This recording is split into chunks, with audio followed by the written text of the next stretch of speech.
आपने electronics communication क्यों choose किया? Why not computer science? Most important, सब लोग जानना चाहते हैं कि भाई प्लेसमेंट हुआ कि नहीं हुआ। मैंने खुद से प्रिपेयर किया, खुद से जॉब सर्च किया and I ended up being in Nokia. पहली salary was around 3 LPA I would say yeah और कट के हाथ पे कितने मिलते थे? कट के हाथ में तो वही कुछ 20,000 के करीब। और क्या नोकिया में कुछ आपको एनालिटिक्स रिलेटेड एक्सपीरियंस मिला जिसकी वजह से आपने डिसाइड किया कि मुझे एनालिटिक्स में जाना है? 88% improvement is a big achievement. तो आपने फिर उसको आगे परस्यू कैसे किया? How you started pursuing analytics as a proper career? अगर मैं कोई प्रोफाइल शॉर्टलिस्ट भी करती हूँ तो हमारा मेन इंटेंट क्या होता है, हम स्टार्ट करते हैं कॉन्सेप्चुअल नॉलेज से। Do I need to be super good in maths to become a data scientist? अभी के लिए कोडिंग के लिए तो अभी तो ये बहुत ईजी हो गया है। आई वुड से कोई भी प्रॉब्लम है you can go ask all of these systems, they will give you answer. और आपने अगर कोई कोड किया भी है तो आपकी क्या क्या प्रॉब्लम्स है वो ये भी रेक्टिफाई बता देगा। This is how you need to solve. Data science versus data analytics. Hello Geetanjali, कैसे हैं आप? हाय सुमित, बहुत अच्छे, आप बताइए हाउ यू? बहुत बढ़िया। और आज इस पॉडकास्ट के थ्रू मैं और हम सब ये जानना चाहते हैं कि भाई how you transitioned. So through this podcast I would try कि जो भी आपकी जर्नी में इम्पोर्टेंट ट्रांजिशंस रहे हैं, आपकी लर्निंग रही हैं, वो सब हम लोग इस पॉडकास्ट के थ्रू समझ सकें। तो सबसे पहला सवाल जो सब लोग जानना चाहते हैं कि आपका एजुकेशनल बैकग्राउंड कैसा था? सो सुमित, मैंने अपनी स्कूलिंग कुल्लू से की है मेजरली, और मैंने अपनी 12th मेजर्स PCM में किया है। सो आई वाज लाइक कि मेरे को जाना था ज़्यादा टेक्नोलॉजी में, टेक स्टैक में, तो इसलिए आई चूज़ कि I will go with PCM। And उसके बाद I did BTech Guru Nanak Dev university से into electronics and communication. So जैसे कि मैं पढ़ाई में I was good decent student, so I managed कि to enroll into government funded state university, और मैंने मेजर्स उसमें किया था इलेक्ट्रॉनिक्स एंड कम्युनिकेशन में। सो मेरा गीतांजलि आपसे एक सवाल है कि एज ए स्टूडेंट आप कैसे थे? ऑल्सो आपने इलेक्ट्रॉनिक्स कम्युनिकेशन क्यों चूज़ किया? Why not computer science? Okay, तो as a student I had been पहले से ही कि पढ़ाई में अच्छी थी मैं, राइट फ्रॉम KGs 12 तक। मैं हमेशा like first second third toppers में आती थी। सो आई वाज लाइक कि कुछ भी करो अपनी फुल डेडिकेशन के साथ करो, और मैं उसमें बेस्ट देना चाहती थी, जिसकी वजह से मैंने एकेडमिक्स में अच्छा किया। एंड उसके बाद as all of us 12th में हम लोग देन एग्ज़ाम्स के लिए जाते, कोचिंग के लिए। उस टाइम हमारे पास AIEEE होता था एंड IIT होता था, राइट? सो वो 2 मेजर एग्ज़ाम्स के लिए हमने तैयारी करनी होती थी। तो आई वुड से कि अगर हम लोग जैसे हिमाचल में, राइट, उस टाइम पे मैंने देखा है कि there was not so many options, कि कोचिंग की उतनी अच्छी फैसिलिटी नहीं होती थी, आपको खुद से सब कुछ करना है। अगर आपको फिर बाहर आके पढ़ना है देन वो एक एक बड़ा amount you have to keep, and then 11 12th के लिए फिर आप कोटा जाओ या कहीं जाओ, एंड वो हर एक के लिए पॉसिबल नहीं होता है। तो वो एक चैलेंज था उस टाइम पे, बट उस चैलेंज में मैंने खुद से पढ़ाई की। थोड़ी बहुत मैंने हेल्प भी ली थी इंस्टीट्यूट की। सो वो यूज़ करते करते एंड डिसेंट स्कोर एंट्रेंस में आके then I enrolled Guru Nanak Dev university Amritsar में। और इलेक्ट्रॉनिक्स चूज़ करने का हमारे पास यही ऑप्शंस थे उस टाइम पे। देयर ऑप्शंस तो बहुत ज़्यादा थे, बट जो मेरे को अच्छे लग रहे थे उस टाइम पे, one was electronics and the other was computer science. So मेरा कंप्यूटर साइंस में उतना ज़्यादा इंटरेस्ट नहीं था उस टाइम पे, एंड टेलीकॉम और इलेक्ट्रॉनिक्स भी बूम में था, सैमसंग चिप्स बनती हैं, नए नए फ़ोन आ रहे हैं। सो वो सब चीज़ें आपको इंट्रीग करते हैं कि हाँ आप उसके डेवलपमेंट का पार्ट हो गए। तो इसलिए मेरा थोड़ा इंटरेस्ट था, बन गया था कि इलेक्ट्रॉनिक्स में आई विल गो। सो एंड ये मेरा ही डिसीजन था कि मैं इसमें जाऊँगी। सो इसलिए मैंने वहाँ पे ज्वाइन किया इन इलेक्ट्रॉनिक्स। अच्छा, आपने इलेक्ट्रॉनिक्स ज्वाइन कर लिया, आपने एक सेमी गवर्नमेंट यूनिवर्सिटी में अपनी पढ़ाई करी, तो जो आपका चॉइस था बीइंग इलेक्ट्रॉनिक्स इंजीनियर, वो आगे जाके फुलफिल हुआ? आपको ड्यूरिंग योर कोर्स 4 साल की जर्नी में मज़ा आया कि नहीं आया? जैसे आपने बताया कि आप एक बहुत अच्छे स्टूडेंट रहे हो, बीटेक में भी वो कंटिन्यू रहा कि नहीं रहा, और उसके बाद मोस्ट इम्पॉर्टेंट सब लोग जानना चाहते हैं कि भाई प्लेसमेंट हुआ कि नहीं हुआ। सो मैंने इलेक्ट्रॉनिक्स एंड कम्युनिकेशन की जर्नी को बहुत इंजॉय किया। इट स्टार्टेड कि सेकेंड एंड थर्ड ईयर में आप इलेक्ट्रॉनिक्स मेजर सब्जेक्ट्स पढ़ते हो, सेमीकंडक्टर्स, इलेक्ट्रॉनिक्स, एंड देन आप उसको प्रैक्टिकली इम्प्लीमेंट भी करते हो। आप कोई रोबोट बना लो, सोल्डरिंग करते थे। So all these things were very fascinating to me. और एक सेटिस्फेक्शन भी होता था, जो आपने पढ़ा है आपने उसको इम्प्लीमेंट भी किया है। And then third fourth year में कम्युनिकेशन आया। फिर उसके बाद ओके कि ये सारा कम्युनिकेट जो हम फ़ोन यूज़ कर रहे हैं एक्चुअली में, राइट, ये कैसे बात कर रहा है, इसके क्या क्या प्रोटोकॉल्स हैं, तो मेरे को बहुत फैसिनेटिंग लगा। And it was good for me, and that's up how I ended. I had around 9.21 CGPA। So that shows कि ठीक है, मैंने डिसेंटली इंजॉय किया था अपनी जर्नी को। And if I talk about placement, तो प्लेसमेंट में ये था कि सिंस इंडिया में कंप्यूटर साइंस का बहुत ज़्यादा ट्रेंड है और कंपनीज भी उस हिसाब से आती हैं, तो हमारी यूनिवर्सिटी में भी मोस्टली कंपनीज आती थी कंप्यूटर साइंस की। एंड वहाँ पे ज़्यादातर ऑप्शंस आपको मिलेंगे। बट मुझे मैंने खुद से प्रिपेयर किया, खुद से जॉब सर्च की, and I ended up being in Nokia. तो आपने अपने आप नोकिया को क्रैक किया, and yes. How difficult was it? Because मुझे जितना पता है, क्योंकि मैं भी बीटेक एसी ब्रांच से हूँ, नोकिया एक ड्रीम कंपनी होती है इलेक्ट्रॉनिक्स कम्युनिकेशन के बच्चों के लिए। तो how difficult was it, and उसका प्रोसेस कैसा था?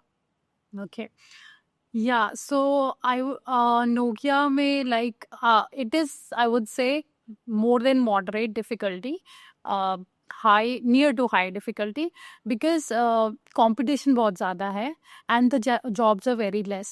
तो उस हिसाब से आप कुछ भी करोगे आपको अच्छा परफॉर्म करना पड़ेगा, तभी आप वहाँ पे आ सकते हो। सो उसके लिए majorly the process was like, पहले तो एप्टीट्यूड होंगे, वो all these things, verbal reasoning, your stats, maths, everything होगा। वंस आप वो क्लियर करते हो, then there will be technical rounds होंगे, जो भी आप में इलेक्ट्रॉनिक्स कम्युनिकेशन में है, तो उन्होंने बेसिकली इलेक्ट्रॉनिक्स और कम्युनिकेशन से ज़्यादा रिलेटेड क्वेश्चंस पूछे थे। आई थिंक उस टाइम पे I had 2-3 technical discussions, and उसके बाद there is a final HR round. So difficulty level I would say कि है, अच्छी खासी है, and I manage to get it, that was good. बढ़िया। अच्छा, पहली सैलरी क्या थी आपकी? सो यस, पहली salary was around 3 LPA, I would say it, yeah. और कट के हाथ पे कितने मिलते थे? कट के हाथ में तो वही कुछ 20,000 के करीब करीब स्टार्टिंग में, आई वुड तो से 20-25 के बीच में। 20-25 अच्छा था आपके लिए अमाउंट? आ, अगर आप पैशन को देखो, राइट, आपके पास दो चीज़ें होती है। एक होता है, अपने आप को पता होता है कि हमने जो चीज़ फील्ड चूज की है, हमको वो चाहिए, राइट। इफ़ यू वांट कि हाँ हमको जो चाहिए वो मिला है, फिर आप सोचते हो कि हाँ सैलरी प्रॉब्लम नहीं है, हम उसको आगे जाके करेक्ट कर सकते हैं। और आई थिंक उस टाइम पे एवरेज पैकेजेस भी इतने ही होते थे, मतलब एक डिसेंट लाइक 4-5 lakhs के बीच में, लाइक डिसेंट सही पैकेज माना जाता था। तो आई वुड से थोड़ा सा कम था, बट इट वाज मेरे पैशन को देख के आई वाज लाइक कि हाँ मेरा ग्रोथ हो सकती है, and I will be quite satisfied, कुछ करूँगी जॉब पे। तो that time it was good. So Gitanjali, जब आप नोकिया में पहुंचे, तो वो एक कोर टेलीकॉम की जॉब थी, बट वहाँ पे कुछ एनालिटिक्स रिलेटेड आपने नहीं किया, और आई थिंक वहाँ पे कुछ हुआ भी नहीं होगा एनालिटिक्स रिलेटेड। तो आपकी एनालिटिक्स में शुरुआत कैसे हुई, और क्या नोकिया में कुछ आपको एनालिटिक्स रिलेटेड एक्सपीरियंस मिला जिसकी वजह से आपने डिसाइड किया कि मुझे एनालिटिक्स में जाना है? या टेलीकॉम में मेजरली तो नेटवर्क है, प्लानिंग है, चैनल्स है, फ्रीक्वेंसी है, तो वही सारा सबसे ज़्यादा काम होता है। उसी में मैंने ज़्यादा काम किया है। अगर मैं डेटा एनालिटिक्स की बात करूँगी, तो एक सिनेरियो है जहाँ पे मुझे ये सेंस आया कि हाँ डेटा एनालिटिक्स में फोकस करें तो बहुत सारी चीज़ें हो सकती हैं। तो एक मैंने लर्न किया अबाउट रूट कॉज एनालिसिस, कि आप कोई भी प्रॉब्लम भी कैसे यू कैन देख सकते हो कि दिस इज़ द प्रॉब्लम, आप उसके रूट तक जाओ, एंड देन आप उसको पूरा एनालाइज करोगे, और वो उसने आपको रिजल्ट भी दिया। तो एक सिनेरियो मेरे साथ हुआ था जहाँ पे हमारे फेलियर्स आ रहे थे नेटवर्क पे बहुत ज़्यादा, और वो नॉर्मल नहीं थे, एबनॉर्मल थे, ऐसा नहीं हो रहा था, और बहुत ज़्यादा एब्रप्ट थे। तो उसी पे मैंने फोकस किया। वो जो हमने जो ट्रेडिशनल मेथड्स लगते हैं वो लगा लिए, बट उनका कोई रिजल्ट नहीं आ रहा था। तो उसके बाद मैंने सोचा कि ठीक है, मैं इसका रूट कॉज करती हूँ, ये क्यों हो रहा है, कैसे हो रहा है, पूरा एनालाइज किया। और जो जो जो स्विच चेंज होना था, करना था, डेटा को एनालाइज करना था, डेटा में कुछ टाइमर्स थे उनको फिक्स करना था। तो वो एक पूरा प्रोसेस फॉलो किया और उससे हमें 98-99% नेटवर्क में इम्प्रूवमेंट दिखी थी।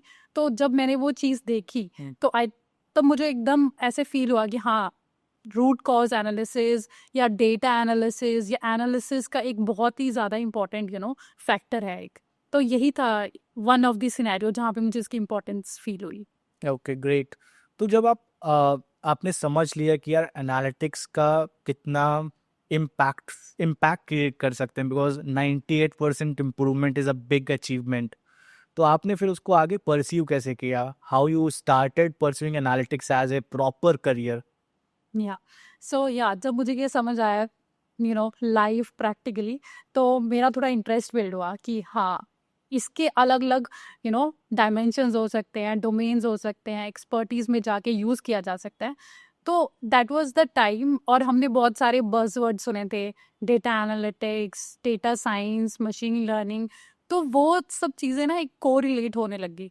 तो फिर मैंने थोड़ा सा देखा कि आई विल गो, मैं देखूं क्या है क्या नहीं है। और उस टाइम पे मेरा ये भी चल रहा था ऑप्शन कि मेरे को अपना करियर शायद स्विच भी करना पड़ सकता है। मैं ढूंढ रही थी कि डेटा एनालिस्ट तो आ रहा है, तो मैं इसको कैसे अच्छे से यूटिलाइज करूं। तो मैंने ढूंढा क्या कर सकते हैं, फिर मैंने बहुत सारे कोर्सेज देखे। एक्चुअली में कोर्सेज है, उस टाइम में बहुत इनिशियल लेवल पे था, इंडिया में उतना ज़्यादा ना ही एजुकेशन वाइज ज़्यादा, कुछ कुछ चुनिंदा इंस्टीट्यूट्स पढ़ाते थे एंड लिमिटेड क्लासेस होती थी।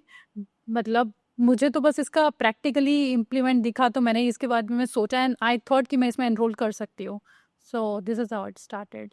तो आपने फिर कहाँ से पढ़ाई चालू करी, एंड कहाँ से आपको वो प्रॉपर लर्निंग कहाँ से मिली फिर आपको, and how it went through, आगे कैसे जर्नी बढ़ी आपकी? ओके। सो अगर हम कोई भी चीज़ करते हैं स्टार्टिंग में, सबसे पहला फियर होता है कि क्या हम सही पाथ चूज कर रहे हैं या नहीं कर रहे हैं। और एक एमर्जिंग फील्ड जो आ रहा है, और बट उसका टेस्टिमोनी नहीं है कि एक्चुअल में कितनी जॉब्स होंगी नहीं होंगी। बट अगर आपको वो स्टेप लेना है तो आई वुड से मैंने वो स्टेप लिया, और वो बहुत ही बोल्ड स्टेप था। मुझे ये नहीं पता था कि मेरे को डेटा साइंस में जॉब मिलेगी नहीं मिलेगी। मैं इस बैकग्राउंड से हूँ, कोडिंग का भी कुछ ज़्यादा खास एक्सपीरियंस नहीं था। तो मैंने फिर लुक अराउंड करना शुरू किया कि देखते हैं इंडिया में कहाँ कहाँ पे कोर्सेज हो रहे हैं। तो आई शॉर्ट लिस्टेड कुछ 2-3 इंस्टीट्यूट्स जिनका अच्छा खासा मेंशन था कि यहाँ पे क्लासेस हैं, पूरा एनरोलमेंट है, कोर्सेज हैं। तो मैंने देखा 2-4 से, कुछ एक बैंगलोर में मिले, कुछ एक गुड़गांव में मिले। क्योंकि मैं दिल्ली एनसीआर में थी, मेरे को चाहिए था कि it should be blend of कि ऑनलाइन भी हो जाए और क्लासरूम ट्रेनिंग भी हो जाए। देन मैंने एक इंस्टीट्यूट से एनरोल किया, that was analytics lab Gurgaon. तो वहाँ पे मैंने machine learning with Python, this was the starting course जो मैंने वहाँ पे स्टार्ट किया। एंड फिर वहीं से पढ़ना शुरुआत हुई। ऑलमोस्ट 10 to 12 months का पूरा कोर्स था, जिसमें वी हैड की वीकेंड क्लासेस होती थी 4 to 5 hours की। एंड आप वो सब करोगे, आपके पास ऑप्शन होता है ऑनलाइन भी लेना है, फिजिकल भी लेना है, तो it was very convenient. And वो एक स्टार्ट पॉइंट था। बस मैंने इसमें ये किया कि मैंने लर्न करती रही। उस टाइम तो आपको पहले ये होता है कि learning is very important, right? तो एंड आई थिंक ये ऐसा फील्ड है जहाँ पे आप देखोगे कि ठीक है, पाइथन आपने लर्न की, and then there are so many machine learning algorithms. फिर इतनी सारी एल्गोरिदम और टेक्निकलिटीज़ होती थी। और ऐसा नहीं हो सकता कि आप, मैंने जॉब के साथ ही पढ़ाई की थी, ऐसा नहीं हो सकता कि आप 1 या 2 वीक्स का गैप डाल दो। अगर आप ऐसा डाल दोगे तो फिर आप फिर से ज़ीरो पे आ जाओगे, आपको वो पूरा लिंक टूट जाता है। तो आपको एक कॉन्टिन्यूटी 10-12 महीने पढ़ाई करनी पड़ती है। तो वो सब मैंने उसको कंटिन्यू रखा। लाइक सुबह जॉब करेंगे, टिपिकल 9 to 6 जॉब करोगे, देन आप शाम को अपने लिए रोज़ टाइम भी निकालना है कि जो जो सीखा है आपको अपने प्रोजेक्ट्स भी करके देने हैं, एवरीथिंग। 2-3 घंटे पढ़ाई के लिए करो, एंड वीकेंड्स तो like 8 to 10 hours you have to study.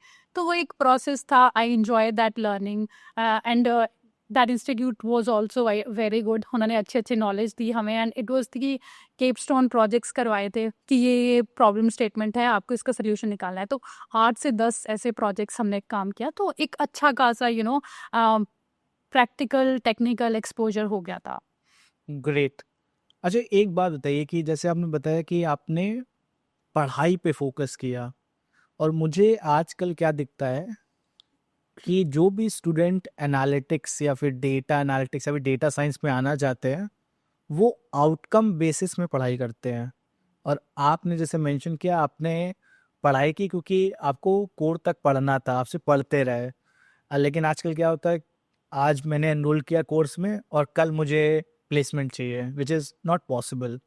तो what is your comment on this and what is your thought process on this कि आज के जो बच्चे डेटा एनालिटिक्स में आना चाहते हैं, डेटा साइंस में आना चाहते हैं, वो क्या गलती करते हैं? Because you are a manager right now, तो आपके डे टू डे लाइफ में आप बहुत इंटरव्यू लेते हो, ऐसे बच्चे मिलते ही होंगे आपको। तो what are the pitfalls or what are the gaps that you find in them?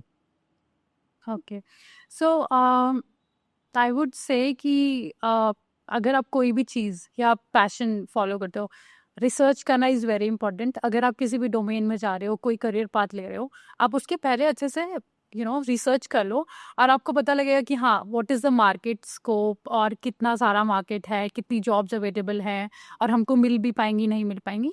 आप ये सब अपनी रिसर्च करके आप फिर एक करियर पाथ चुनते हो, राइट? अगर आपने ये अपनी रिसर्च की है, राइट, तो आपको ये सेटिस्फैक्शन अंदर से होना चाहिए कि ये field is good, it will do good. But अब इसके लिए क्या इंपॉर्टेंट है? इसके लिए इंपॉर्टेंट है you need to put all your efforts, right? तो जब एक लर्निंग का फेज आता है, राइट, आपको 1 साल पढ़ना है, 2 साल पढ़ना है, या सम मंथ्स पढ़ना है, तो आपको फिर अपना पूरा डेडिकेशन उस लर्निंग प्रोसेस में डालना चाहिए, रादर देन कि यहाँ करूँ वहाँ करूँ। तो बच्चों को पहले से ही ये फिक्र होने लगता है कि हाँ, जॉब मिलेगी नहीं मिलेगी, ये चीज़ें फ्रीक आउट करती हैं उनको। तो अगर ये फ्रीक आउट होएगा एंड आप अपनी स्टडीज़ पे पूरा अच्छे से फोकस नहीं कर पाओगे। तो वो जो आप लर्निंग कर रहे हो 6 to 8 months जो स्टार्टिंग में है, तो उसको पूरा डीपली एनग्रॉस होके पढ़ाओ। क्या उसके और आई वुड से कि being in data science, you just need not to be only conceptually well, you need to be practically also. So इसके 2 एस्पेक्ट हैं। आई वुड से कि ऐसा भी नहीं है कि या तो आप सिर्फ प्रैक्टिकल हो जाओ या सिर्फ कॉन्सेप्चुअल हो जाओ, दोनों का ब्लेंड चाहिए इसमें। तो मेरे को लगता है कि जो एक अप्रोच होती है वो शुड बी कि आप पहले कॉन्सेप्ट समझो, कोर तक जाओ कि if this is the algorithm, machine learning algorithm I am using और deep learning I am using, इसके पूरे कॉन्सेप्ट्स ये हैं, इसके हाइपर पैरामीटर्स ये हैं, इसको आप कैसे बेटर कर सकते हो, वो सब पढ़ो। एंड उसके बाद आपको एक प्रॉब्लम स्टेटमेंट उठाओ, मे बी फ्रॉम गिटहब और कैगल, जहाँ से भी आप आपने जो लर्निंग, एक for example concept random forest पढ़ा है, अब आप रैंडम फॉरेस्ट को कैसे यूज करोगे? तो आप एक गिटहब कैगल से प्रोजेक्ट उठा लो। देर आर आजकल तो हर चीज़ में हर एवरी डेटा इज अवेलेबल, उसको लो। इनफैक्ट सॉल्यूशंस वाले पूरे प्रोजेक्ट्स मिलेंगे, आप उसको लो, आप खुद से उसको इम्प्लीमेंट करो। पूरा जुपिटर, पाइथन, कोई भी आपको यूज़ करना है, वहाँ पे आप पूरा उसको इम्प्लीमेंट करो। आपको एक एक चीज़ समझ में आ जाएगी, जो आपने पढ़ा है उसका मतलब समझ में आ जाएगा। हाइपर पैरामीटर ट्यूनिंग क्यों करते हैं और कैसे करनी है, क्या क्या हाइपर पैरामीटर्स यूज़ करने हैं, और आप अपने रिजल्ट्स को कैसे और बेटर कर सकते हो। जब आप उसको एक बार प्रैक्टिकली उतार लोगे ना, आई थिंक वो आपकी एक विन विन सिचुएशन हो जाती है, जहाँ आपको दिमाग में फिक्स भी हो गया और आपने उसको कुछ सॉल्व भी कर दिया, and you will remember it for a long time. And यही प्रोजेक्ट्स आपको हेल्प करेंगे further to crack the jobs, जहाँ पे जॉब्स में है कि रियल लाइफ सिनेरियोज, प्रोजेक्ट्स के बारे में डिस्कशन होती है। तो अगर आपने वो कॉन्सेप्ट को उठा के प्रोजेक्ट इम्प्लीमेंट किया हुआ है खुद से, you will be very easily able to answer और solve those problems. So this should be the very true. मतलब मेरा एक्सपीरियंस जो रहा है आज तक पढ़ाते हुए या फिर इंडस्ट्री में काम करते हुए, बस यही रहा है कि अ, मुझे ऐसे स्टूडेंट्स मिलते हैं जिनको आइदर प्रैक्टिकल नॉलेज बहुत अच्छी होगी, लेकिन उनको अगर इम्प्लीमेंट करने को बोल दिया जाए तो वो नहीं करते हैं, या फिर उनको आता ही नहीं है, या फिर आता है लेकिन उस लेवल का नहीं आता है। और कुछ ऐसे होते हैं जिन्होंने सिर्फ प्रोजेक्ट बनाए हैं, लेकिन कोर बिहाइंड एल्गोरिथम क्यों लगाई, उसको अगर मेरे को चेंज करना हुआ, तो उनको नॉलेज नहीं होती है। And that is where it is very important कि आप भाई दोनों का एक बैलेंस बना के चलो, ताकि आपको इंटरव्यू क्रैक करने के लिए भी एक नॉलेज मिल जाए, साथ में दिखाने के लिए भी मिल जाए कि भाई मैंने किया है. Right that's very important. और as a data science like manager like I have to evaluate also. तो अगर मैं कोई प्रोफाइल शॉर्टलिस्ट भी करती हूँ तो हमारा मेन इंटेंट क्या होता है, हम स्टार्ट करते हैं कॉन्सेप्चुअल नॉलेज से कि हम लोग पूछेंगे आपको ये एल्गोरिथम आती है, ओके इसका कॉन्सेप्ट बताओ, हाउ इज इट यूज, ये वो। You will definitely ask about the concepts, उसके बाद आप प्रोजेक्ट्स में आते हो, फिर वो आपकी प्रैक्टिकल। तो अगर इंटरव्यूज पे भी हो तो फोकस दोनों पे होता है, कॉन्सेप्चुअल प्लस प्रैक्टिकल। अगर आप एक में भी लैग कर रहे हो तो it becomes difficult to get in. So, correct, very correct, very correct. अच्छा, आप how you started in analytics? क्योंकि हम लोग के डिस्कशन में हम लोग ने बात करी ही नहीं कि आप एनालिटिक्स में आए कैसे. तो आपने कोर्स कंप्लीट किया, and after the course how you started into analytics.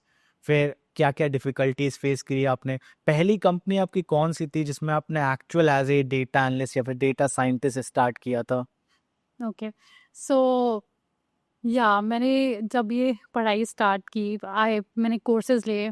First मैंने मशीन लर्निंग वाला पूरा कोर्स किया, it was like as I said 10-12 months का। एंड उसके बाद मैंने एक और कोर्स लिया। आई वाज लाइक मुझे उस टाइम पता लग गया था machine learning but deep learning भी बहुत ट्रेंड में है। तो वो भी एक 5-6 मंथ्स का कोर्स था, वो भी मैंने एनालिटिक्स लैब से लिया। तो वो भी बहुत ही अच्छा, एक अर्क मिश्रा करके एक ट्यूटर थे एनालिटिक्स में, ये वो बहुत ही अच्छे, मतलब उन्होंने हमारा डोमेन खोला एंड नॉलेज एक्सपैंड हुई और लगा कि हाँ this is also very important. तो मैंने ये एक ब्लेंड, ये इन दोनों की नॉलेज मेरे पास थी बिफोर गोइंग टू कंपनीज और अपने स्किल्स शोकेस करने से पहले। तो मैंने फिर अपना जर्नी मैंने सोचा कि मैं इसको फिर से क्योंकि मुझे खुद से करने की आदत है चीज़ों को, तो मैंने खुद से ही अप्लाई करना शुरू किया कि डेटा साइंस में। Then I gave few of the interviews and I manage to go into Nippon Electric Corporation, NEC जिसको बोलते हैं। तो वहाँ पे मैंने एज डेटा साइंटिस्ट अपनी जर्नी पूरी स्टार्ट की। तो आपने जब निपॉन इलेक्ट्रिक्स NEC में जॉब क्रैक करी, तो उसका प्रोसेस क्या था? और ये शायद हम लोग बात कर रहे हैं 2021 लगभग की. हाँ तो 2021 में कैसा इंटरव्यू? 20 आई वुड से। आई वुड, अच्छा ठीक है, 20 में कैसा था इंटरव्यू प्रोसेस और how difficult was it for you? और अगर आपने, क्योंकि आपने क्रैक कर लिया था, तो क्रैक करने के पीछे का जो मेजर रीज़न रहा है वो भी आप बताइए. ओके। सो मैं एक चीज़ बोलूँगी कि जब भी आप कोई चीज़ नई चीज़ अपनाते हो and you want to get into that, तो बहुत सारे डिफिकल्टीज आएंगी। फिर आपको खुद पे भी हो जाता है, सेल्फ डाउट भी हो जाता है कि वेदर इट्स गोइंग राइट और not right. But here comes the key कि पेशेंस इज द अल्टीमेट की। आपको पेशेंस रखना है। तो मैंने ही जैसे स्टार्ट किया है, टोल्ड यू राइट। तो काफ़ी सारे कंपनीज में मैंने अप्लाई करना स्टार्ट किया, मैंने इंटरव्यूज़ भी दिए और आई थिंक मैंने अच्छे अच्छे खासे इंटरव्यूज, 4-5-6 इंटरव्यूज मैंने उस टाइम दिए होंगे स्टार्टिंग में। एंड मैंने क्या किया, मैंने इंटरव्यूज से लर्निंग की राइट। मुझे प्रैक्टिकली कॉन्सेप्चुअली तो आता था, अब उसको कैसे companies, how do they put forward questions और कैसे जवाब देना है। तो मुझे पहले लगता था कि मैंने तो सारे इंटरव्यूज, मतलब जो भी क्वेश्चंस पूछे हैं उन्होंने, मैंने सबके आंसर किया है, बट फिर ये हो क्यों नहीं रहा। ऐसा मेरे साथ हुआ 2-3-4 बार हुआ। आई वॉज लाइक कि मैं दे तो रही हूँ बट क्यों नहीं हो रहा है। सो मैंने फिर अपने आप को रिफाइन करती रही। फिर मुझे साथ साथ में ये भी पता लगता रहा कि हाँ ये क्वेश्चन पूछ सकते हैं, यहाँ से आ सकता है, वहाँ से आ सकता है। तो वो एक स्कोप बढ़ा दिया मेरा और नॉलेज बेस इंक्रीज हो गया। तो ऐसे 5-7 इंटरव्यू दे के देन आई लैंडेड जहाँ पे मैंने स्टार्ट किया। सो मेरा सबके लिए एक यही मैसेज है कि जब भी आप कुछ स्टार्ट करते हो तो हमें लगता है कि हम लोग कर रहे हैं, बट 2-4-5-6 ट्राई के बाद हमको लगता है कि नहीं, इट्स नॉट हैपनिंग, और हम अपनी पेशेंस लूज करते हैं। बट वही टाइम होता है कि जहाँ पे आपको और एफर्ट लगाना होता है, और बस वो आप वहाँ इस थ्रेशोल्ड तक पहुँचने वाले होते हो। जब आप बस वहाँ पे आप पहुँच के एक बार एक और पुश देते हो ना, then you eventually get into that. तो वो करना बहुत ज़रूरी है। और जितने भी एस्पिरेंट्स हैं, नेवर लूज होप, देते रहो। हर कितने भी, चाहे 10-15 इंटरव्यू देने पड़े, दो, it is a learning for you. कभी भी उसको फेलियर मत लो, हमेशा learning low and eventually you will get into something good. Very true, very true. ये बहुत बड़ी प्रॉब्लम है आज के बच्चों में कि 2 जगह अप्लाई किया, 2 जगह रिजेक्शन मिल गया, तो उनको लगता है कि सेल्फ डाउट करने लगते हैं, जैसे आपने बताया कि मेरे लिए नहीं है ये, मेरे मेरे को कुछ आता नहीं है. एंड दैट्स अ ड्रॉबैक, और आई वुड से कि ये एक पुश बैक मिल जाता है.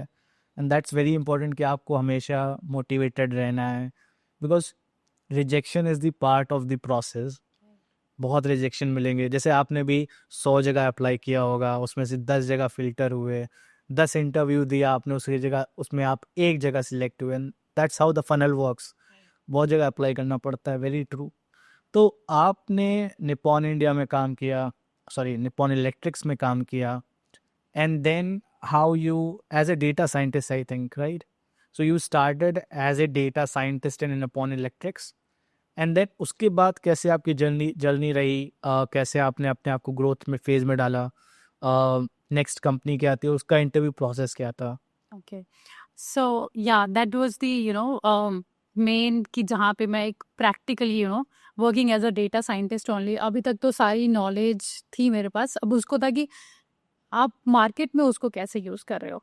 तो एक अच्छा प्लेटफॉर्म था मेरे लिए, एंड जो मैंने लर्निंग की थी उसको मैं टेक्निकली प्रैक्टिकली इम्प्लीमेंट कर पाई निपॉन में। सो आई वुड से कि एक अच्छा लर्निंग एक्सपीरियंस था, और इसने ये आपको कॉन्फिडेंस भी देता है। आपको चैलेंजेस तो ज़रूर आएंगे, अगर आप एकदम स्विच कर रहे हो और जा रहे हो, आपको मार्केट में लाइव कंपनी में काम करना है, प्रूव करना है। सो बहुत सारे चैलेंजेस आएंगे, आपको फील होंगे वो, बट आपको कई बार लगेगा हाँ सही है नहीं है, बट आपको ना वो एक पेशेंस के साथ करते रहना है, काम करना है।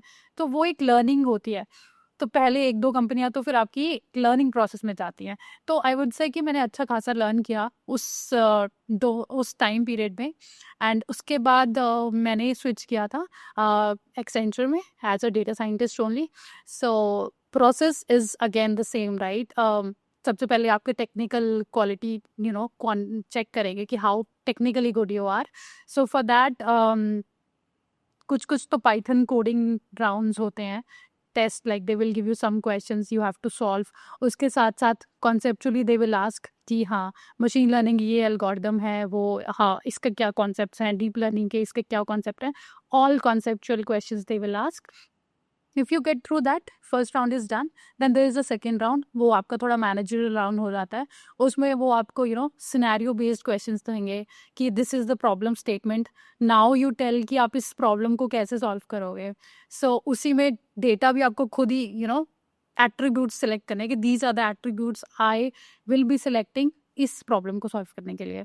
तो वो आपको सारा सिलेक्शन, एंड देन उसके बाद आप क्या एल्गोरिदम लगाओगे, आपके हिसाब से कौन सी एल्गोरिदम सबसे बेस्ट होएगी और इस प्रॉब्लम को सॉल्व करेगी, and then how will you evaluate. So this is which I was talking about, a blend of everything. आपको कॉन्सेप्चुअली भी जस्टिफाई करना पड़ेगा कि आपको इस प्रॉब्लम स्टेटमेंट के लिए ये सोल्यूशन चाहिए, और वो तभी आप दे पाओगे जब आपको उसकी नॉलेज आएगी। तो it's second round is mostly that, and then it's a typical HR round, which is the third round, once you get through it, and then you finally land a job.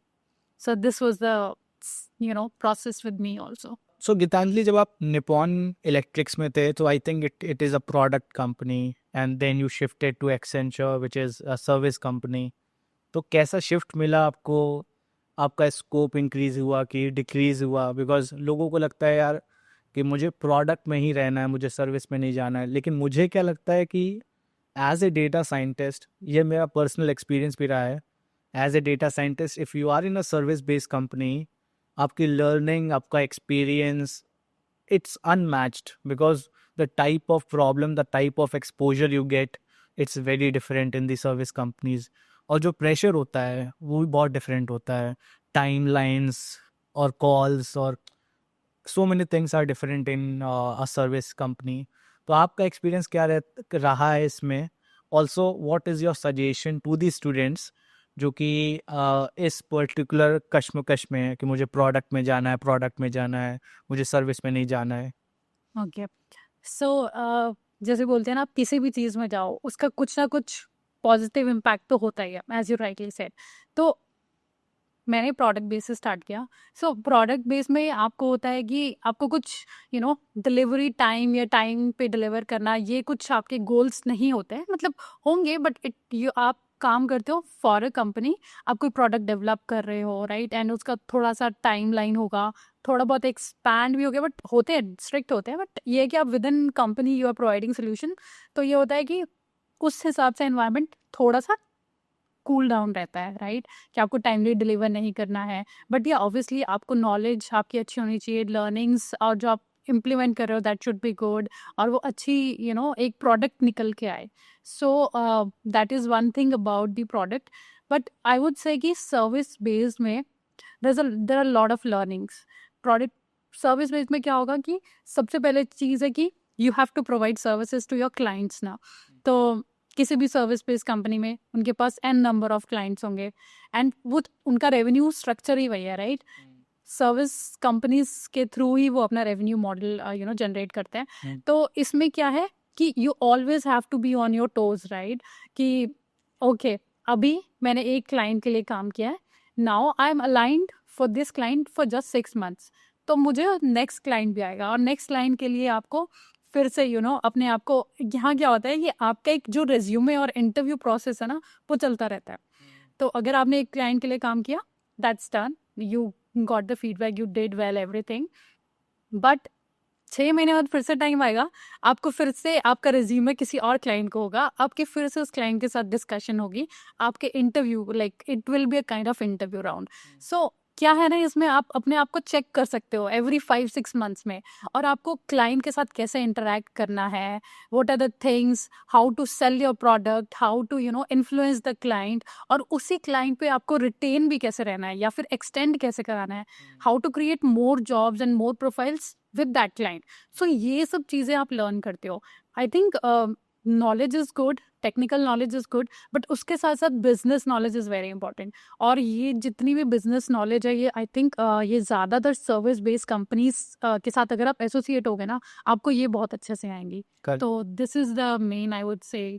अच्छा, अगर let's say I am a student right now, a fresher, और मैं अभी job search कर रहा हूँ, and being a fresher बहुत लोग सोचते हैं कि मुझे जाना है प्रोडक्ट में.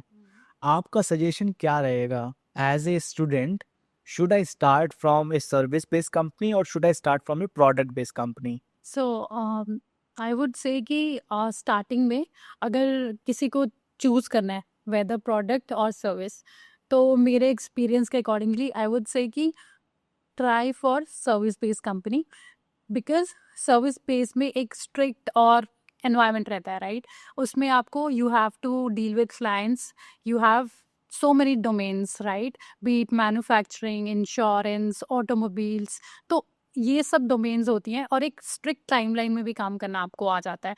तो जब आप ये सब चीज़ों पे काम करते हो, देन यू ग्रो, राइट. आप जो नॉलेज है आप वो तो यूज़ कर ही रहे हो, बट उसके साथ साथ आपको business acumen, this timelines, period, and then along with that different domains आप जो एक्सप्लोर कर सकते हो, डिफरेंट क्लाइंट फेसिंग रोल होंगे, तो how would you interact to clients, how to get the clients attracted towards your project. तो ये सब चीज़ें आप सीखते हो.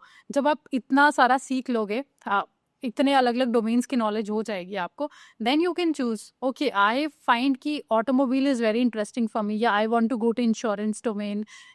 किसी को भी आप एक को चूज कर सकते हो, एंड देन आप टारगेट कर सकते हो any of the product based company, and it will be easier for you to since आपको बस पहले ही नॉलेज आ जाती है, आपको बस वो नॉलेज भी आप ब्लेंड कर सकते हो with your data science, and it will be easy for you to get crack those product based companies interviews. Very true. अच्छा, मतलब मेरी जर्नी के हिसाब से मुझे लगता है कि the reason now I am so clear with analytics और साइंस, डेटा साइंस, बिकॉज मैंने इतने सारे डोमेन में काम किया, इतने सारे क्लाइंट्स के साथ काम किया कि मुझे अलग अलग एक्सपीरियंस मिलने का मौका मिला. और साथ में I learn the art of selling, I learn the art of, I would से, कैसे एक अपने आप को बेच सकते हैं. एंड ये बहुत बड़ा गैप है इंडस्ट्री में. स्टूडेंट्स बहुत सारे हैं जो कि एनालिटिक्स में बहुत अच्छे होंगे, लेकिन उनको बोलना नहीं आता है, उनको बेचना नहीं आता है. एंड लोगों को लगता है sales and marketing is not the part of a analytics role, but वो आपके लिए ज़रूरी है. It is important for your self enhancement, career enhancement. Do I need to be super good in maths to become a data scientist? So how कितना important है maths, इसका सही answer from my side is it is not that important. But जैसे since हम लोग देखते हैं, हम 10th या 12th लेवल के basic maths where we have वो प्रॉब्लम सॉल्विंग एप्टीट्यूड, वो इंटेंट होता है. रीजनिंग वाला कि कितने सॉल्यूशंस एक बेसिक जो इंडियन में होता है, एंड हम सब ने कितना ही ज़्यादा मैथ्स किया था, वो एक जनरलाइज्ड आपके पास अगर एक नॉलेज है, I think that is more than sufficient. Along with that इसमें एक ब्लेंड है, right? It's not just pure maths, इसमें आपका पाइथन होगा, stats plays important role here, stats आपका अच्छा होना चाहिए, एंड साथ साथ में अल्गोरिदम्स जो हम इस प्रोसेस में पढ़ते हैं, सो उसमें भी नहीं है कि it will B purely maths, it's a blend of different concepts. तो आई वुड से कि एक डिसेंट लेवल का मैथ्स अगर आपको आता है 10th-12th के लेवल में with a good problem solving aptitude, it's more than enough. My next question is, क्योंकि आपका भी बैकग्राउंड कोडिंग से नहीं था, and then you picked up coding, you learn coding, आपने पाइथन में कोडिंग की, and now you are working as a data science manager. तो for the students who are listening to you, और जिनको ये डर लगता है कि मुझे कोडिंग करनी पड़ेगी और मुझे कोडिंग नहीं आती है, मैं नॉन टेक्निकल बैकग्राउंड से हूँ, तो what is your suggestion to them, and since you have also experienced the same thing, what is your guidance to them? So to answer your question कि डर तो मुझे भी लगा था स्टार्टिंग में, since I was also from no coding background, and मुझे लगा था कि मुझे भी ये सब फियर्स थे कि will I be able to do the justification to coding कर भी पाऊंगी नहीं कर पाऊंगी, सो ये सब चीज़ें थी। बट इवेंचुअली जैसे मैंने प्रोसेस पूरा I have live the process, तो मेजरली आजकल जो काम हो रहा है डेटा साइंस में, it's in Python, right? And we know it's a very user friendly language. The way आप जैसे बात करते हो, जैसे इंग्लिश बोलते हो, वैसे वैसे आप उसमें थोड़ा सा मैथमेटिकल आप यूज़ करोगे, and it's a very user friendly language. तो आप इसको, it is not that tough as like उस टाइम पे C++ या जावा, कोर जावा होती थी, वैसा नहीं है, बहुत यूजर फ्रेंडली है। आप उसको बस थोड़ा सा पढ़ोगे, you will be able to understand, और आप उसको कर भी पाओगे। 2-4 प्रोजेक्ट्स कर लोगे पाइथन के लैंग्वेज वाइज, तो you will be good enough. वो एक पार्ट है। सो आई वुड से कि डरने की कोई ज़रूरत नहीं है, क्योंकि मैंने भी ये चीज़ पूरी लिव की है। एंड अभी के लिए the plus point is, now we know, right, it's the world of generative AI, agentic AI, and we already have so many systems and applications जहाँ पे आपको आजकल कोडिंग के लिए हेल्प मिल रही है। इनफैक्ट ये सब आपके लिए कोडिंग कर दे रहे हैं। So you can utilize these channels to enhance your learning, and you can also use them as part of their projects, and then you refine it and then you use it. तो आजकल trend ही यही चल रहा है। in fact the so called coders, they are also not doing the coding exactly by themselves, they're also taking ये external help. So I think this is the benefit of we would say कि हमने data science को कहाँ से start किया था, अब data science ही हमें हेल्प कर रहा है to solve the further problems. तो एक प्रोसेस है, और अभी के लिए कोडिंग के लिए तो अभी तो ये बहुत ईजी हो गया है। आई वुड से कोई भी प्रॉब्लम है, you can go ask all of these systems, they will give you answer. और आपने अगर कोई कोड किया भी है, तो आपकी क्या क्या प्रॉब्लम्स है वो ये भी रेक्टिफाई बता देगा, this is how you need to solve. तो आजकल the environment is very user friendly for this. Correct, very correct. Okay, my next question is data science versus data analytics. Okay, so I think both are important. Data analyze करना is also a very important part to get that what is the meaningful data. वो एक meaningful data तक आने के लिए data analytics is very important. And for all the problems that we are solving, right, data is the real oil, right? अगर आपके पास right data होगा, then only you will be able to solve a real problem with good accuracy and good impact. अगर डेटा ही नहीं है, अगर आप गलत डेटा पे काम कर रहे हो, तो जो आपका output, whether you are getting 100% accuracy also, then it's of no use, right? So data analytics is very important to get to the point where the data is right, and then utilize that data in order to for the channelized use cases, और आपको क्या problem solve करनी है, किस type की algorithms आपको use करनी है to get into that solution. I think they both are very important, and they are both are part of one another. अच्छा, let's say I am a student and I am a fresher. आप भी hiring करते हो. If you are hiring a candidate, what are the things you will look for, and how a student should prepare themselves to crack a role in the job in data science? In data science, okay. So yeah, the main thing for interviewing a candidate and selecting the right candidate for me would be, if I'm seeing it through technical lens, it would be how well the candidate is with the technical concepts. I will ask all of the technicality, conceptual knowledge, what is the code behind it, right? So that will I would like, these are the main things to focus on. And along with that, I will also check the projects that they have done, what is the exposure that they have in the market. So even if you are a fresher, right, so you should do like maybe 8 to 10 projects practically solving something in the world, any problem in the world. So if you have done it as a fresher, this will also help you to get a job, right? So I would say focus on both, as we discussed earlier, conceptual plus practical. And once you have it, I think no one can stop you from landing a job. Great. Last question, क्या AI हमारी job ले लेगा? नहीं, AI हमारी jobs तो नहीं लेगा, but it's like it will modify the kind of jobs that we are doing. So पहले बहुत सारी data entry operator, manual kind of jobs होती थी, तो वो तो थोड़ी ऑब्सलीट होंगी with time, but along with this a new wide spectrum of jobs will open up. तो अब इसमें यही है कि आपको एआई के साथ चलना पड़ेगा, एंड आप उस एआई को कैसे यूज कर सकते हो to this real world problems.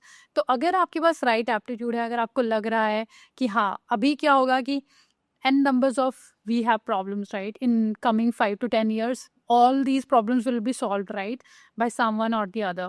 And then the right kind of jobs at that time could be the maintenance of all these jobs, or ML ops what we say, dev ops what we say.